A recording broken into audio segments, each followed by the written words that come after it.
Hi everyone.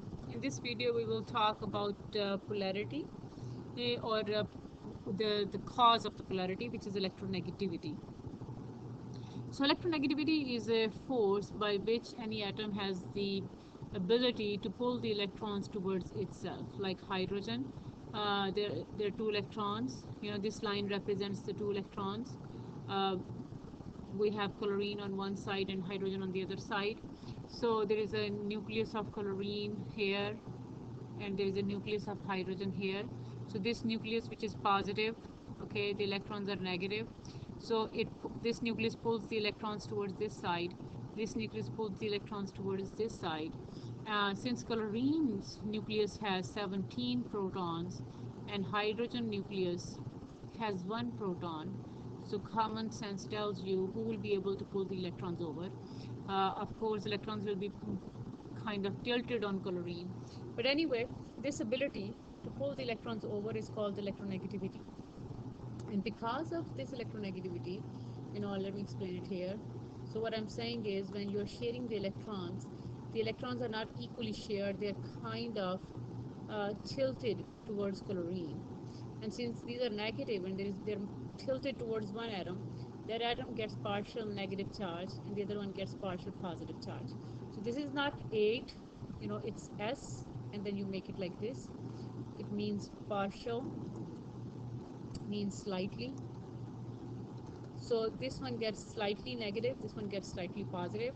We call this polarity because we have a positive pole, okay, and a negative pole.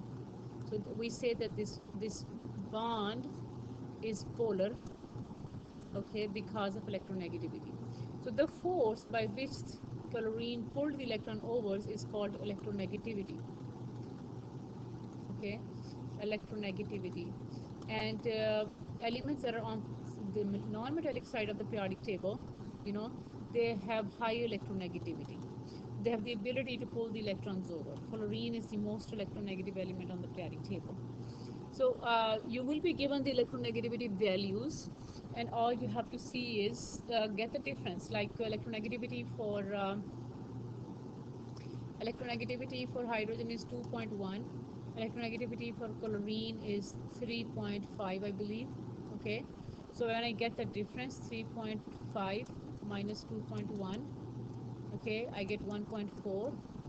If the electronegativity difference is greater than 0.4, the bond is going to be polar. If the electronegativity difference is less than 0.4, the bond is going to be non-polar. Alright, so you will be given these values. You don't have to memorize them. So maybe it doesn't make any sense to you right now, but we will see as we move forward. You will understand what I'm saying. So polarity, a partial positive or partial negative region, that's called dipole. Okay, that's called polarity. No electronegativity difference between atoms means non-polar. So when we have electronegativity of the same, 2.1 here, 2.1 here, so the electronegativity difference is 0. That means bond is non-polar. No one is positive, no one is negative. Electrons are equally shared. Okay, a small electronegativity difference means dipoles. But if it is more than 0, then means it could be dipoles. Di means 2. It has 2 poles. Large electronegativity difference could be ionic.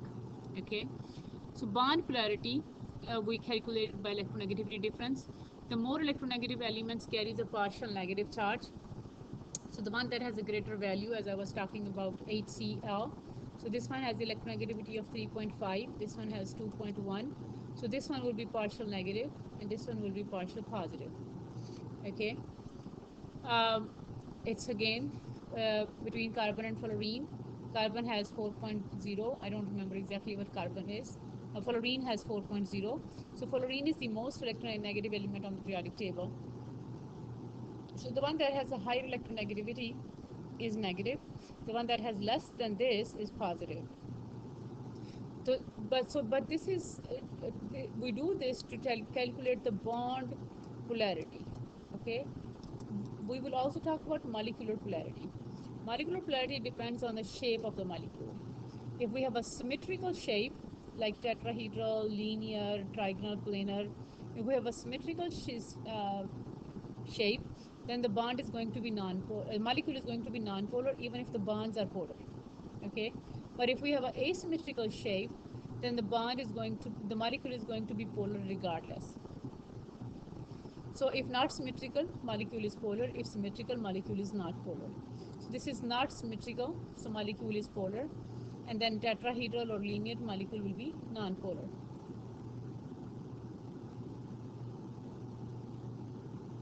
So let's do some practice. What does it really mean? Um, let's say you have NH3. So let's talk about the electronegativity of. Okay, so in this bond, we have nitrogen, we have trigonal pyramidal shape. Okay, let's see if I will give you the electronegativity table that gives you the values. These values that I'm coming up, they're given on a periodic table. Just like a periodic table, just the same thing is the electronegativity table. So you will always have the electronegativity table. You don't have to memorize these numbers. So based on that table, the electronegativity for nitrogen is 3.04 and this is 2.1. So if I get the difference of 3.04 and 2.1, this difference is definitely greater than 0.4. And you only do it for one element, one pair. You don't have to do it, or you don't time 2.1 with 3. So it is just once. That tells me that this bond is going to be polar.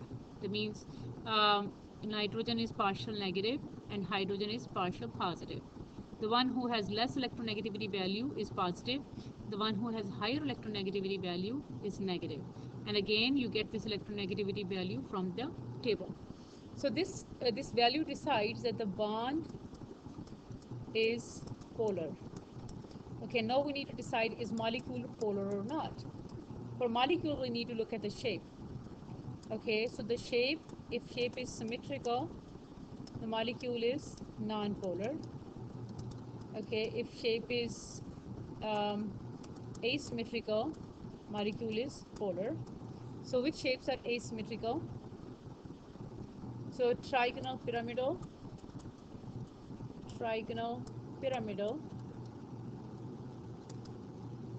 and bent will always be polar. Even if their bonds are not polar, they will always be polar. Whereas tetrahedral, trigonal planar, okay, and linear, we learned about 5, will always be non-polar if all atoms on the side are same. I will explain what that means. But they're usually non-polar. But let's talk about NH3. We're talking about NH3. NH3 is trigonal pyramidal, so it is going to be polar. Okay, so it's going to be polar. So molecule is going to be polar. So bond is polar and molecule is polar. Let's talk about CH4. So I have carbon, hydrogen. This is CH4. So the electronegativity of carbon is 2.55, or you can say 2.6. This is 2.1. Okay, so the difference is greater than 0.4. Okay, so if the difference is greater than 0.4, actually it's 2.2. The difference is less than 0.4. If the difference is less than 0.4, the bond is going to be non-polar. All right.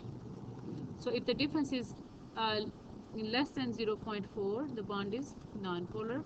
If the difference is greater than 0.4, it is polar. So I can try to, from 0 to 0.4, it is non-polar. 0.4 to 1.2, it is polar. Okay, from 1.2 to 1.4, it is more ionic, like it's on the ionic trend. And above 1.4, it is going to be ionic bond, like atom has enough energy to pull the electrons away. So you usually have to only pay attention to this part here. you know, less than zero point 0.4 is non-polar and greater than zero point 0.4 is polar. So let's talk about CCl3. Okay, so CCl3, we have carbon and we have four chlorines. I just want to share an example in which bonds are polar and molecule is non-polar. So it is 2.6, yes, and this is 3.5, I believe. Yeah, it says a different value though. It says 3.2.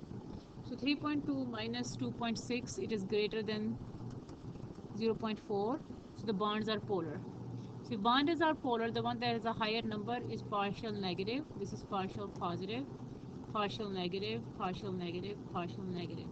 So you will say that the bond is polar. No, the molecule is tetrahedral. Okay, tetrahedral is symmetrical. So if tetrahedral is symmetrical, all right, symmetrical bonds are always, molecules are always non-polar. So even though bonds are polar, but the molecule is going to be non-polar. Okay, because the pull on this side is balanced by the pull on this side, and this is balanced by that, so they cancel each other. So the overall molecule becomes non-polar. So bond is polar, but molecule is non-polar. So this is what you need to practice. That to calculate the bond polarity, you use electronegativity values. To calculate the molecular polarity, you use the shapes. And shapes can overrule the bond polarity. Okay, shapes can overrule the bond polarity. So there are the shapes like linear and tetrahedral and trigonal planar, which are always going to be symmetrical. I wanted to also explain a shape that, let's say you have CO2, so it is linear. So even if the bonds are polar, the molecule is going to be non-polar because it's linear. But if I have oxygen on this side and I have sulfur on this side, so if the atoms on the both sides are different, then the bond, if the bonds are polar, the molecule will also be polar. So keep it in mind. This is what I was mentioning, that to get the molecular non-polar, even if bonds are polar, like for particularly this example that I'm talking about, this is partial positive and this is partial negative. Okay, so bond is polar, but molecule is non-polar because of the linear shape. Okay, but if I change it to sulfur, right, I change the elements on the corners. If the bond is polar, molecule will also be polar. Okay, because I changed the elements. So this is what is all about polarity. If you, we will do much more practice in the class. So if you have still a confusion and you don't understand, don't worry about it. We will do a lot of practice in class. Thank you. Bye. Bye.